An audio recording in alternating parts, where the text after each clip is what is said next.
Hello guys, आपका अपने YouTube channel central education 247 में स्वागत है। जैसा कि हमने पूर्व में मानव शरीर से संबंधित जो वीडियो अपलोड की है, उसमें हमने आपको त्वचा अंग यानी कि स्किन का जो सिस्टम है उसके बारे में आपको बताया है। अब ये उसका दूसरा ही टॉपिक है, मनुष्य का पाचन तंत्र यानी डाइजेस्टिव सिस्टम है आपका। तो इसको आपको समझना है, ठीक है। उसके बाद ये नेक्स्ट है। तो ये जो पाचक तंत्र है, पाचक तंत्र में देखिए सबसे पहले आपको ये पता होना चाहिए ये किस तरीके से यानी पाचक तंत्र में कौन कौन सी ग्रंथि यानी कौन कौन से मुख्य पार्ट काम करते हैं। तो देखिए इसमें एक आपकी आहार नाल है।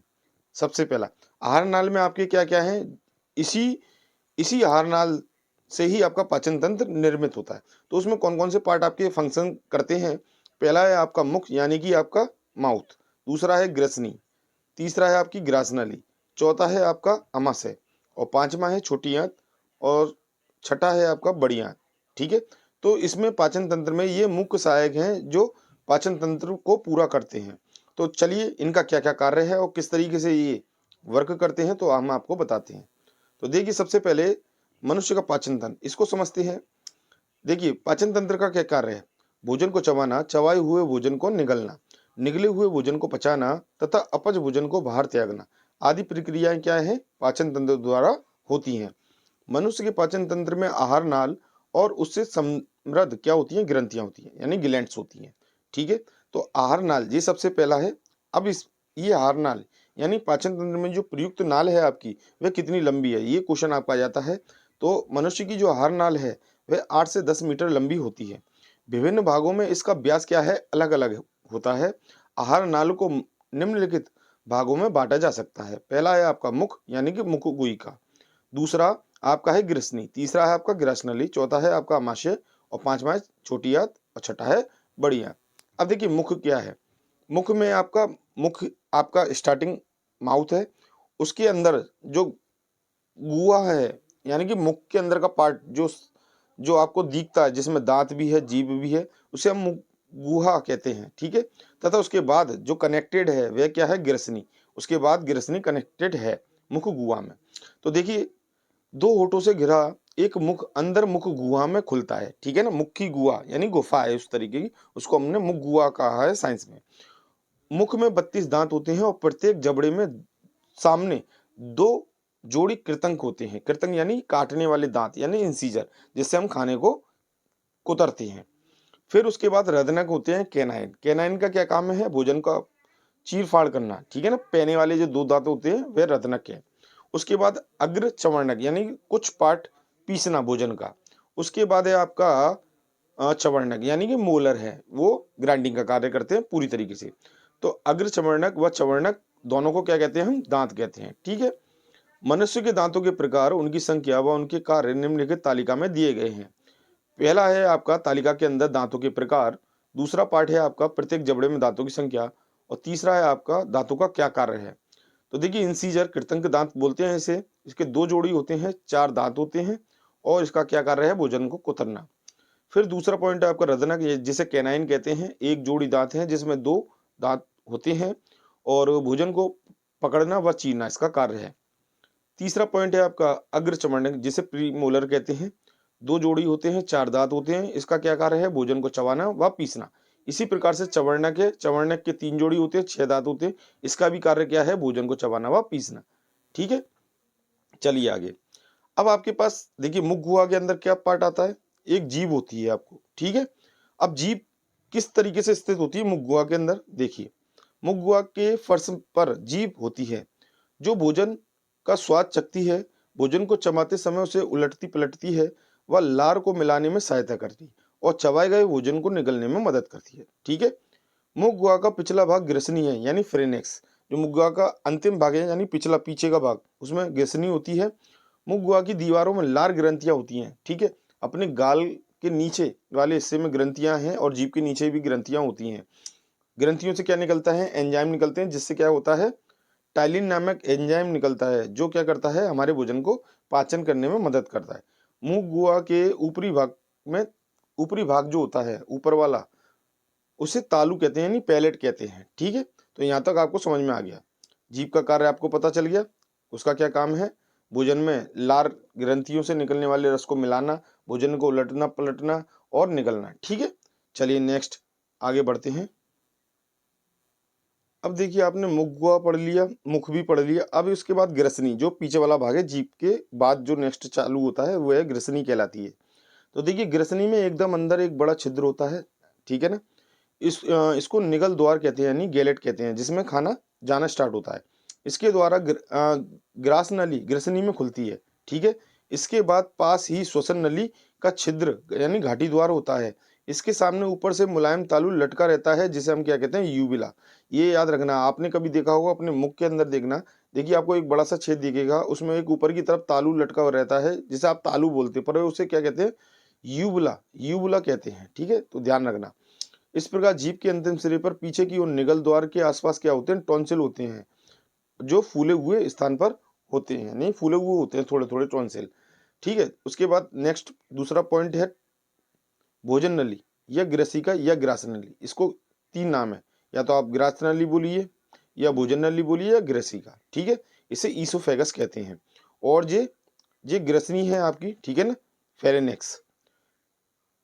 अब देखिए ग्रास नली में ईसोफेगस की लंबाई कितनी है, यह 25 सेंटीमीटर लंबी होती है और श्वास नली के नीचे स्थित होती है। यह मध्य छंद को भेद कर उदर गुहा में स्थित अमाशय में खुलती है, ठीक है ना भाई। पेट के अंदर उदर गुहा यानी पेट का जो अंदर वाला भाग है, अमाशय में खुलती है। चलिए इसके बाद आ गया आपका अमाशय यानी कि पेट। यह जे आकार के एक थैले के समान होता है। इसकी लंबाई 25 से 30 सेंटीमीटर और चौड़ाई 7 से 10 सेमी तक होती है। यह देह गुहा में बाईं ओर हृदय के पास स्थित होता है। इसको कार्डियक छिद्र कहते हैं। भोजन नली का अंतिम सिरा अमाशय से जुड़ा रहता है, यानी जो आपकी ईसोफेगस है उसका जो अंतिम सिरा है वो किससे जुड़ा रहता है, अमाशय से। देखिए इसमें दिखाते हैं, देखिए चित्र में देखिए, ये आपके दांतों के, ये मुखगुहा स्टार्टिंग हो गया। इसके अंदर का जो पार्ट है, ये ग्रंथि आपकी लगी है मुखगुहा के अंदर होती है। इधर एक तालू लटका होता है ऊपर की तरफ, ठीक है। उसके बाद ग्रसनी होती है। ग्रसनी में यही टॉन्सिल होते हैं थोड़े गालों के पास, यानी गले के पास। फिर उसके बाद ये ग्रास नली कहलाती है। ये ग्रास नली आपके कहाँ जा रही है, देखिए पेट में जा रही है इधर, यानी कि उदर गुहा में। उदर गुहा से पास होते हुए ये आपके अमाशय के अंदर पहुंच जाती है। ये पूरा पार्ट आपका पोर्शन है, ये अमाशय है, ठीक है। तो ये आप देख सकते हो पूरा। और इसके बाद देखिए यकृत है, पित्ताशय है, ग्रहणी है, अग्नाशय है, और छोटी आंत है, बड़ी आंत है, अपेंडिस है और मलाशय है। ये पूरा जो सिस्टम आपको दिख रहा है, ये आपका क्या कहलाता है, आहार नाल का पूरा सिस्टम आपको दे रखा है शरीर में, ठीक है। भोजन पचाने में ये सारे अंग आपको दर्शाए गए हैं। तो चलिए देखिए अमाशय के बारे में पढ़ते हैं। पढ़ लिया हमने थोड़ा, और एक और बात देख लेते हैं। ये जी आकार के एक थैले के समान होता है। इसकी लंबाई 25 से 30 सेमी होती है और चौड़ाई क्या होती है, 7 से 10 सेमी होती है। यह देह हुआ यानी शरीर के बाईं ओर हृदय के पास स्थित होता है। इसको कार्डियक छिद्र कहते हैं। भोजन नली का अंतिम सिरा अमाशय से जुड़ा रहता है, जिससे भोजन अमाशय में पहुंचता है। अमाशय के दूसरे सिरे को पाइलोरिक कहते हैं, जो एक सिरे पर बड़ा परंतु दूसरे सिरे पर सकरा होता है, ठीक है ना। इसके सिरे पर छिद्र स्थित छिद्र को पाइलोरिक छिद्र कहते हैं। तो देखिए ये आपका अमाशय है। अमाशय का एक भाग ये रहा, एक भाग ये रहा दूसरा, इनको पाइलोरिक एंड यानी कि सिरे कहते हैं, एंड कहते हैं, ठीक है। तो एक तो बड़ा होता है, एक छोटा होता है। देखिए इधर वाला पार्ट बड़ा है, इधर थोड़ा छोटा रहता है, ठीक, यानी कि सकरा होता है। अच्छा, भोजन नली का अंतिम सिरा अमाशय से जुड़ा रहता है, जिससे भोजन अमाशय में पहुंचता है। अमाशय के दूसरे सिरे को पाइलोरिक सिरा कहते हैं, जो एक सिरे पर बड़ा दूसरे पर सकरा होता है। इसके सिरे पर स्थित छिद्र को पाइलोरिक छिद्र कहते हैं। अमाशय की भित्ति में मोटा व पेशी स्तर होता है और श्लेष्म कला का आवरण होता है। श्लेष्म कला करते हैं, यानी कि जब वो काम कार्य करते हैं तभी भोजन पचना स्टार्ट होता है, जिसमें अनेक अमाशयी ग्रंथियां होती हैं। देखिए पेट के अंदर यानी कि अमाशय के अंदर अमाशयी ग्रंथि होती है, जिसके अंदर तीन, जिसे हम क्या बोलते हैं, गैस्ट्रिक जूस यानी जठर रस। आपने बोला होगा पेट के अंदर गैस बन रही, यानी कि जिस तरीके के जो पाचक तत्व होते हैं वे सब गैस्ट्रिक जूस कहलाते हैं। तो अमाशयी ग्रंथियों में तीन प्रकार की कोशिकाएं होती है। पहला है आपका पेप्टिक जाइमोसैनिक कोशिकाएं, जिसका क्या काम है, जो पाचक एंजाइम का स्त्राव करती है। उसके बाद सेकंड नंबर है आपका ऑब्जेक्टिक, ठीक है ना, ऑब्जेक्टिक कोशिकाएं हैं। इसका क्या कार्य है, ये पेरेंटल कोशिकाएं कहलाती है, जो HCl का स्त्राव करती है। और तीसरी आपकी म्यूकस कोशिकाएं, जो म्यूकस बनाती है। इससे क्या होता है, अमाशय के अंदर भोजन का पाचन होता है, ठीक। अब देखिए अमाशय की क्या कार्य हैं, यानी कि जो आपका पेट है उसका क्या क्या काम कार्य है, यानी क्या फंक्शनिंग करता है वे। तो सबसे पहले उसका कार्य भोजन का पाचन, दूसरा है भोजन का संग्रहण, तीसरा है भोजन का पतला व लेई जैसा बनाना, चौथा भोजन के साथ आए हुए जीवाणुओं का नाश करना। ठीक है भाई, आपका पेट का जो कार्य है आपको बता दिया। 4 प्रोसेस होती है, पाचन, संग्रहण, पतला करना भोजन को, और उसके अंदर कुछ भी जीवाणु या कीटाणु कुछ भी हों उनको समाप्त कर देना। उसके बाद आपकी आती है गृहिणी, जिसे ड्यूटेनम कहते हैं। देखिए गृहिणी, अब किसे कहते हैं गृहिणी, चित्र में देखिए। देखिए ये अमाशय है, अमाशय के बाद ये सी आकार की ये जो पोर्शन है आपका, ये गृहिणी कहलाती है। ठीक है, जो छोटी आंत में जाके जुड़ जाती है। तो देखिए देखिए इसकी आकृति अंग्रेजी के सी के समान तथा लंबाई 25 सेमी और यकृत से पित्र यानी बाइल डक्ट और तथा अग्नाशय से अग्नाशय नली इसके निचले भाग में मिलती है। तो देखिए ध्यान से देखिए, देखिए बाइल जूस कहाँ से मिलता है आपका, देखिए ये पित्ताशय वाला भाग है, देखिए इस इधर से जुड़ा हुआ है। ये अग्नाशय वाला भाग है, देखिए इधर से जुड़ा हुआ है। तो ये दोनों क्या करते हैं, इसके अंदर अपना जो पित्ताशय, इसमें बाइल जूस है, इसमें अग्नाशय है, अग्नाशय जूस है। तो ये जो है ये दोनों इसी में आके मिल जाते हैं सी आकार में, यानी गृहिणी के अंदर आ जाते हैं। ठीक है, और गैस्ट्रिक जूस यहाँ से भी आता है, यहाँ से आपका बाइल जूस आ गया और यहाँ से आपका क्या आ गया, पेंक्रियाज जूस आ गया। ठीक है, तो ये तीनों मिलके फिर ये छोटी आंत में चले जाता है, फिर भोजन का पचना स्टार्ट हो जाता है। ठीक है, चलिए इसके बाद देखिए 5वां भाग आपका स्मॉल इंटेस्टाइन।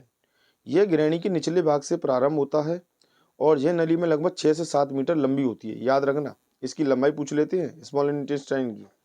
यह एक कुंडलित कॉइल्ड अवस्था में उदर गुहा में पड़ी होती है, उदर गुहा में। ठीक है ना, अब ये कुंडलित है, कुंडलित क्या मतलब, देखिए ये इस तरीके से बनी हुई है कुंडली नुमा, और उदर गुहा यानी पेट के अंदर होती है। ठीक, चलिए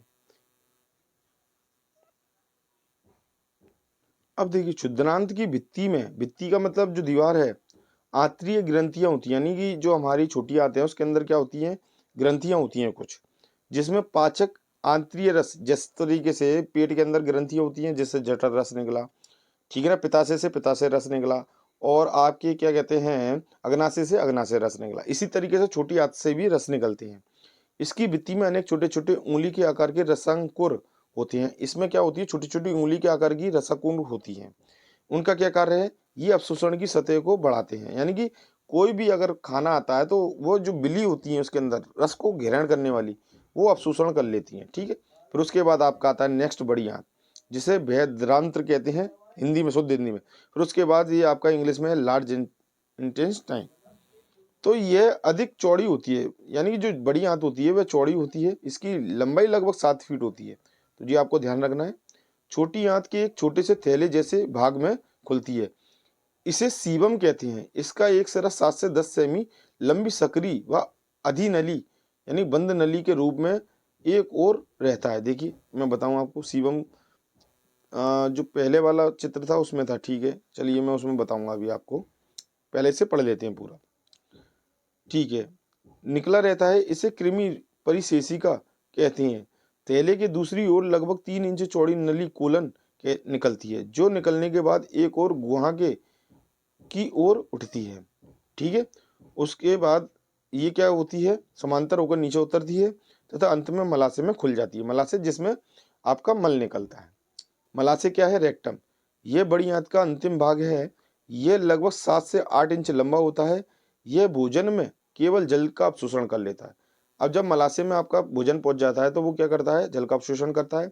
फिर उसके बाद जो अपच भोजन होता है, अपच भोजन यानी कि पचन, जिसका पाचन नहीं हो पाता है, उसे विष्ठा के रूप में शरीर से बाहर निकाल दिया जाता है, यानी कि लेटरिन के माध्यम से निकाल दिया जाता है।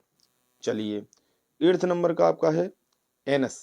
ठीक, मलाशय का अंतिम भाग छल्लेदार मांसपेशियों का बना होता है।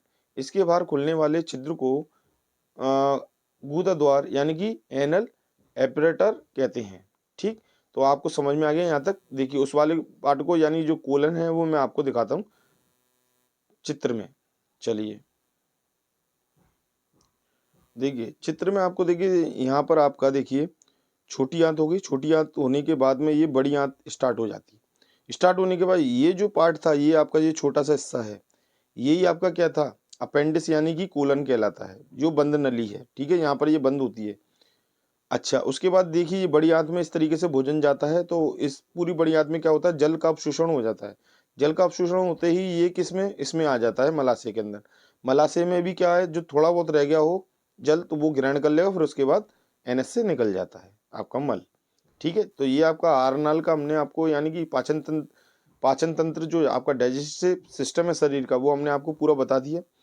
एक बार आप देखना चाहो तो देख सकते हो। देखिए इसमें दांत है आपका, ये मुख गुहा है, लार ग्रंथियां, ग्रासनल ही है, यकृत है आपका, पित्ताशय है, ग्रहणी है, अमाशय, अग्नाशय है, क्षुद्रांत्र है, वेदांत है। ठीक है, और ये अपेंडिस है और मलाशय है। तो ये सब जितने भी अंग है, पार्ट है बॉडी के, ये सब क्या करते हैं, आहार नाल में आपका सहायता करते हैं, पाचन तंत्र को बनाते हैं। ठीक है, तो यहाँ तक आपको पाचन तंत्र से संबंधित सारी क्वेरीज समझ में आ गई होंगी। यदि कोई बात रह जाती तो आप कमेंट कर सकती हैं और सब बता सकती हैं।